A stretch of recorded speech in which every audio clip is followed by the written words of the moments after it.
Padayon pa nga ginatunan sang Iloilo City Government ang pagpahamtang sa mga closed-circuit television o CCTV sa Esplanade, mga public plaza kagamuman sa Sunset Boulevard. Sa interview sa Bomba Radio kay Engineer Niel Ravena, ang head sang General Services Office o kung GSO, iagin pahayag nga kabahin ini sang lihok sang syudad, agod nga mamonitor sang maayo ang nasambit nga mga lugar. Suno sa iya, luyag ni Mayor Raisa Tranyas nga unahon o kung hatagan sang prioridad ang Esplanade 11 sa pagpudang sang CCTV. Inaangka sunod sang insidente kung sa diin nakuhaan sang video nga nagapakighilawas ang isa ka menor de edad nga babayi sa isa ka lalaki. Ginpakigbahin ba ni Ravena nga padayon man nga nagaronda ang Task Force on Moral Values and Formation, Iloilo City Public Order and Safety Management, amo man ang mga opisyal sang barangay sa mga pampubliko nga mga lugar. Iniagod nga malikawan ang kaangay nga insidente kag mas mamonitor ang aktibidad sang publiko.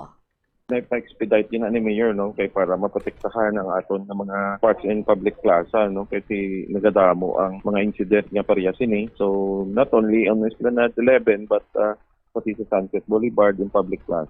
Need sa mga high definition nga mga CCTV cameras para nga mabutangan din naton sang maayong proteksyon ng aton ng mga linear park. Unahon kag butangan kay medyo isolated na siya ang plaza nila. Actually may naka-assign na para damo badang agency ang magatutok dira. Pati ang maintenance na-assign ta na sa beautification program para ma-maintenance ang dira nga area. Si Engineer Niel Ravena sang General Services Office.